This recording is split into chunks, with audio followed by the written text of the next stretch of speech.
kembali di Women's Talk pemirsa. Mungkin tadi kita sudah bahas ya terkait perjalanan bisnis dari MOP Beauty. Namun mungkin banyak pemirsa juga yang udah penasaran nih, di balik layar ada sosok perempuan hebat. Bagaimana sih Mbak gaya kepemimpinan dari Mbak Brena sendiri untuk menjalani bisnis ini? Nah, jadi sebenarnya dari dulu ketika aku memutuskan untuk menjadi leader di sebuah organisasi atau di sebuah perusahaan, tujuan aku tuh selalu dua gitu. Jadi growing the business and growing the people. Dan dua itu adalah hal yang sama pentingnya nih kalau buat aku. Kalau aku selalu melihat bisnis atau organisasi itu sebagai sebuah kapal yang harus terus-menerus jalan gitu. Dan dia hanya bisa jalan ketika ada nakodanya dan juga ada mesinnya di dalamnya. Jadi sebetulnya penting banget untuk bisnis itu tetap mempunyai strict target ataupun capaian yang mau dicapai. Dan namun penting juga untuk orang-orang yang ada di dalamnya itu untuk ikut terdevelop gitu. Jadi dengan aku punya kedua fokus ini sebenarnya membuat sehari-hari aku memang selalu memantau tim dengan target-target atau matriks-matriks yang kita biasanya kalau di MOP itu kita punya every 6 months kita punya OKR lah yang selalu untuk memantau kinerja dan lain-lain. Kita juga punya weekly meetings yang selalu kita bahas matriks dan lain-lain. Namun developing people itu sama pentingnya, dan kadang aku selalu bilang ke tim bahwa ketika revenue bagus tapi basically there is no improvement yang kita lakukan secara tim, berarti improvementnya sebetulnya datang itu bisa dibilang kayak apa ya, kayak shock eksternal yang sebenarnya kita harusnya nggak bisa terima gitu. Nah, dan kuncinya apa sih sebenarnya kalau aku selalu bilang ke tim, ini revenue kita udah bagus, matriks kita udah achieve, dan kita harus ngapain karena aku lihat nih udah aman nih. Jadi kuncinya sebenarnya lebih ke aku selalu mendorong tim untuk mereka bisa keluar dari comfort zone-nya masing-masing gitu. Karena hanya dengan kita keluar dari comfort zone, tim itu bisa betul-betul berusaha sehingga mereka juga bisa lebih terdevelop. Baik, tentunya menjadi pemimpin perempuan ya, punya banyak tantangan ya Mbak. Nah, kalau dari Mbak Brena sendiri, apa sih biasanya tantangan yang dihadapi?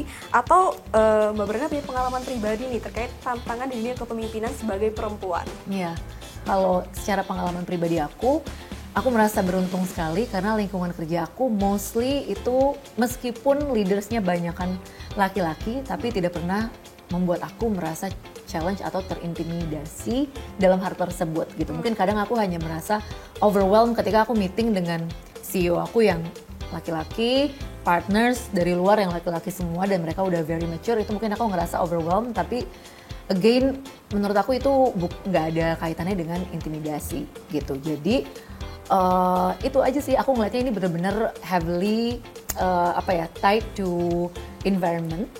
Dan kalau aku ngelihat semakin kesini sebetulnya environment pekerjaan di Indonesia sudah semakin open lah gitu. Lebih mendukung untuk kesetaraan gender. Ya, baik. Berarti kalau untuk mindset sendiri nih Mbak, mindset dan langkah apa sih yang membuat Brena tetap kuat, grounded dan juga fokus dalam satu waktu ya? Apa tuh Mbak? Iya. Kalau aku again sebenarnya di perusahaan ketika aku jadi leader ataupun aku hanya menjadi employee biasa ya gitu misalnya, aku selalu fokus terhadap impact apa atau kontribusi apa yang aku mau bawa ke perusahaan tersebut gitu. Jadi aku nggak pernah berfokus kayak aku perempuan nih, aku harus bisa menunjukkan bahwa perempuan juga bisa, sebenarnya enggak gitu. Jadi emang fokus dengan apa yang kita mau kontribusikan dan impact apa yang kita mau bawa gitu. Kalau itunya udah jelas, menurut aku akan lebih mudah untuk kita show up every day dan lakuin kerjaan yang seharusnya seperti apa gitu. Jadi itu yang lebih penting.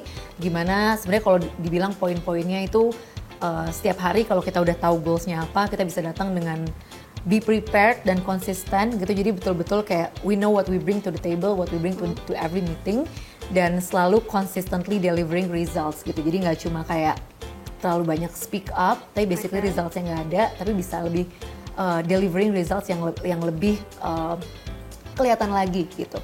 Dan penting juga untuk bisa untuk communicate secara clear dengan rekan kerja, karena hanya ketika kita bisa berkomunikasi secara clear, kita bisa relevan nih dengan siapapun orang, maupun itu leader laki-laki dan lain-lain gitu.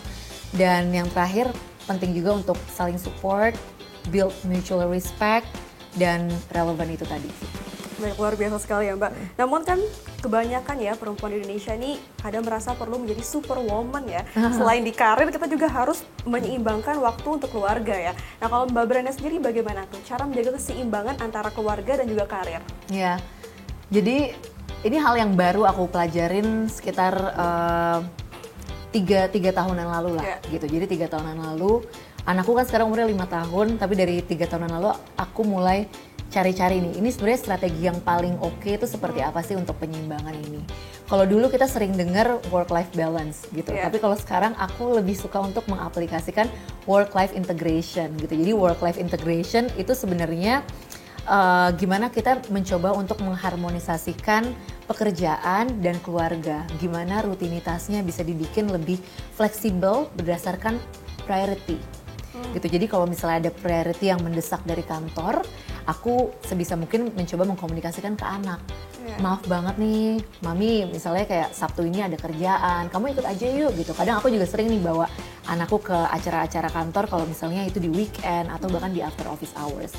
Nah at the same time juga I expect the company to understand juga bahwa kayak let's say di hari Rabu pagi misalnya aku harus datang ke meeting di sekolah anak atau harus ambil rapot gitu. Karena for me kalau misalnya let's say emang betul-betul harus dipisah, di dalam posisi aku yang sekarang it doesn't make sense gitu. Itu nggak bisa betul-betul nggak bisa sih, kayak of course I couldn't say no to any urgent things at the office. Aku nggak bisa kayak sorry nggak bisa telepon gue di atas jam 8, sorry weekend no one can contact me misalnya, atau lagi ada isu yang urgent banget nih misalnya terkait pengiriman barang misalnya, and then aku kayak strictly weekend no office kan impossible gitu. Jadi dengan work life integration ini aku melihat sebetulnya semuanya bisa dibikin rutinnya itu lebih fleksibel dan betul-betul kita sesuaikan based on priority.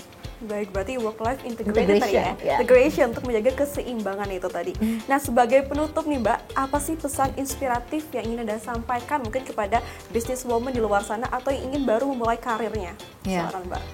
Ya, I think saran yang aku bisa kasih, mungkin summary yang tadi aku udah ceritain juga, just focus on excellence gitu. Jadi not to prove where you belong gitu, nggak cuma membuktikan kayak gue ini bisa loh, gue ini siapa, tapi fokus ke excellence, fokus ke contribution, fokus ke impact gitu. Itu akan merubah semua keseharian dan semua mindset ataupun melawan semua ketakutan yang ada. Wah, luar biasa sekali ya. Terima kasih Mbak Brenda untuk sharing yang sangat inspiratif hari ini. Semoga kisah perjalanan dari MOP Beauty ini juga dapat membantu ya pemirsa di rumah, atau juga bisa memberi motivasi untuk perempuan di luar sana untuk terus berani bermimpi, berusaha dan percaya diri dalam meraih sukses. Akhir kata saya Vina Munawar, terima kasih dan sampai jumpa di episode Women's Talk berikutnya.